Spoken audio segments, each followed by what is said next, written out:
Donc, on va passer en langue française parce Oui, qu'Olivier a choisi de présenter Pomoltex en français. Donc, Olivier, vous avez la parole pour parler du réacteur de Motex Energy Canada.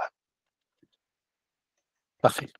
Merci. Donc voilà, je vais rompre avec les autres présentations et donner ma Peut-être, présentation en français, même si le support sera en anglais. Voilà, tout d'abord, je vais juste enchaîner sur ce que mon collègue Ian Scott vient de dire. Nous représentons deux entités différentes qui, sur base d'un même concept de départ, développons des produits différents destinés à des marchés différents.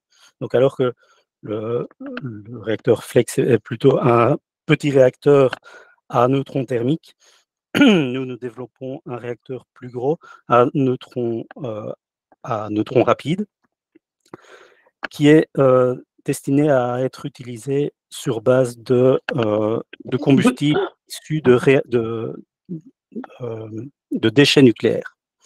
Donc, nous visons véritablement un marché dans lequel le nucléaire traditionnel est déjà bien implanté parce que nous partons de déchets nucléaires existants.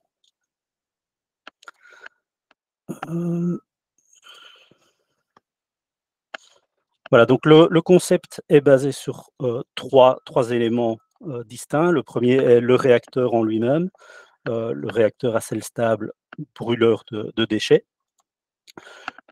Une installation de transformation des déchets nucléaires existants vers du combustible pour le réacteur. Et troisième élément, l'aspect de stockage thermique dont l'orateur précédent vous a déjà parlé. Donc, grosso modo, il s'agit ici d'un réacteur de 300 MW électriques qui peut être étendu à 500 sans modification majeure. Et comme je vous l'ai dit, le but est de recycler des déchets nucléaires et les utiliser comme combustible pour le nouveau réacteur. Il exploite également toutes les caractéristiques de sûreté passive associées au réacteur à sel fondu, ce qui permet de s'affranchir des nombreux systèmes de sûreté active nécessaires aux réacteurs à eau actuellement déployés. Ce qui permet également de produire une installation à bien moindre coût. Et alors, je voudrais également mentionner le dernier point qui est sur le slide ici. Comme pour le réacteur Flex, le combustible est en sel fondu, mais dans des assemblages individuels, physiquement séparés du sel fondu qui constitue le liquide caloporteur. Donc, il n'y a pas de combustible mélangé au fluide caloporteur, ce qui facilite considérablement les aspects de comptabilité de matière nucléaire. Donc, en termes de production de combustible, c'est du recyclage, et donc les arguments traditionnellement associés au recyclage de façon générale sont ici complètement valables. C'est-à-dire qu'on y gagne sur deux tableaux. Tout d'abord, on réduit la quantité de matières premières nécessaires et on réduit les déchets qu'on aurait de toute façon dû gérer. Donc ici, par rapport à l'utilisation directe de combustible nucléaire et la mise en stockage profond après une seule utilisation, avec la même quantité de matière, on peut produire à nouveau de l'énergie. Donc on n'a pas besoin de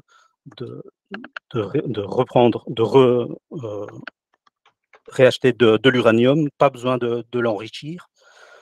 On prend les déchets qui existent déjà. Donc ça, c'est un intérêt tout d'abord pour l'environnement, mais c'est également un intérêt pour l'opérateur parce que on s'affranchit des problèmes d'approvisionnement éventuels qu'il peut y avoir. Et dans la situation actuelle, c'est un argument très intéressant, très important à mettre en avant.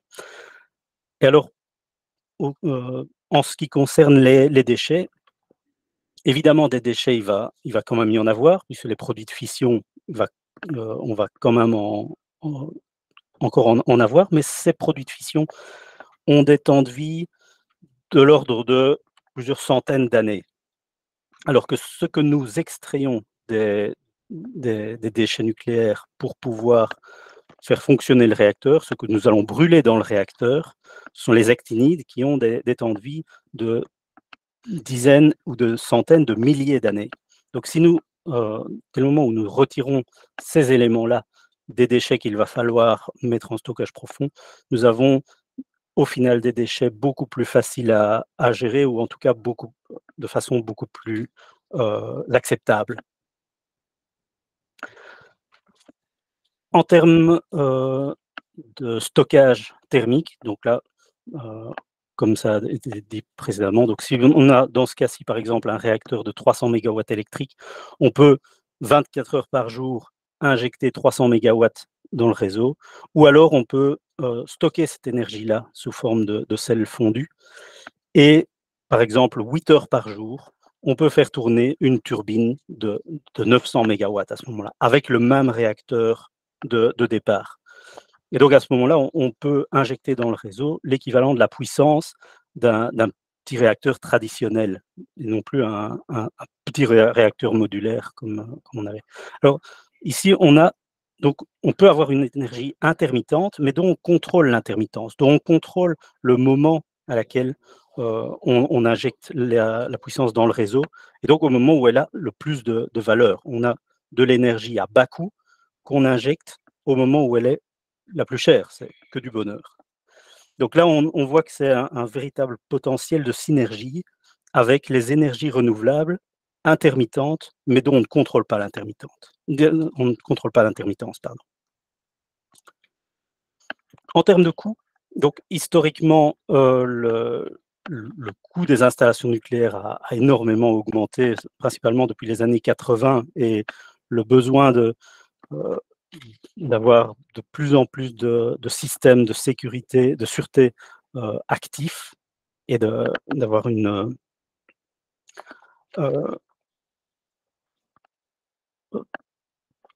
donc voilà, donc là, le besoin d'ajouter les systèmes de sécurité a été vraiment important. Mais ici, dès le moment où on repart d'une feuille blanche, et on peut permettre de supprimer les problèmes et les risques, comme ça a été présenté lors des présentations précédentes. À ce moment-là, on peut s'affranchir de ces contraintes, et on peut revenir à des systèmes de coûts que l'industrie nucléaire pouvait atteindre dans les années 80. Si en plus de ça, on combine le réacteur à un système de stockage thermique, à ce moment-là, les kilowatts qu'on injecte le sont au moment où ils ont le plus de valeur, et la structure de coût par kilowatt est d'autant plus intéressante. OK, I think Donc, we're moving on. oui, Nearly oui, je done? vais, Presque fini. voilà, donc OK. je vais bientôt terminer. Voilà, dans les grandes lignes ici, je ne sais pas vraiment mon domaine. Je fais confiance aux personnes qui ont fourni ces chiffres, mais grosso modo, ici, 50 $ au mégawattheure semble être une valeur assez compétitive. Pour le recyclage, évidemment, ce sont des chiffres qu'on peut difficilement comparer, mais on voit la différence d'ordre de grandeur entre le coût d'un site Watts et ce qui est prévu pour la mise en stockage profond. Et donc, même si seulement une fraction de ce coût peut être épargnée, on voit que ça en vaut la peine. En termes d'appui, on a reçu un appui important de la part des compagnies de services publics au Nouveau-Brunswick et en Ontario, ainsi que du gouvernement canadien, pour plus de 60 millions de dollars canadiens, qui correspondent à un peu moins de 50 millions d'euros ou de dollars américains, plus un appui du département de l'énergie américains pour des projets bien spécifiques, ainsi que de compagnies privées, notamment la société d'ingénierie espagnole IDOM, qui contribue en fonds et en ressources humaines. Nous avons plusieurs ingénieurs espagnols dans l'équipe canadienne, ainsi que la société SNC Lavalin, qui contribue également en ressources humaines, et l'intérêt ne fait qu'augmenter. Dernière chose, en termes de développement, nous avons complété l'année passée la première phase de l'assessment du régulateur canadien. La deuxième phase devrait commencer l'an prochain et se terminer idéalement en 2026. En termes de développement, les expériences actuellement en cours pour la séparation, pour le développement de l'installation Watts est également en cours. Elle continuera l'année prochaine pour idéalement avoir une installation pilote d'ici 5 ans et Ok. avoir une installation opérationnelle ainsi qu'un réacteur opérationnel dans la première moitié des années 2030. Voilà. Ok, merci beaucoup, Olivier. Très, très bien. Est-ce qu'on a quelques questions? Oui, alors on a une première question de Julien Grondin qui demande, pour le combustible, on parle bien de déchets qui ne sont pas encore conditionnés. Voilà. Voilà, ici, nous parlons bien dans ce cas-ci, de grappes de combustible CANDU qui sont dans des fûts, mais qui ne sont pas conditionnés pour être stockés en stockage géologique. Donc, c'est bien le combustible toujours dans ces gaines et en stockage sec, mais non conditionné pour un stockage à long terme.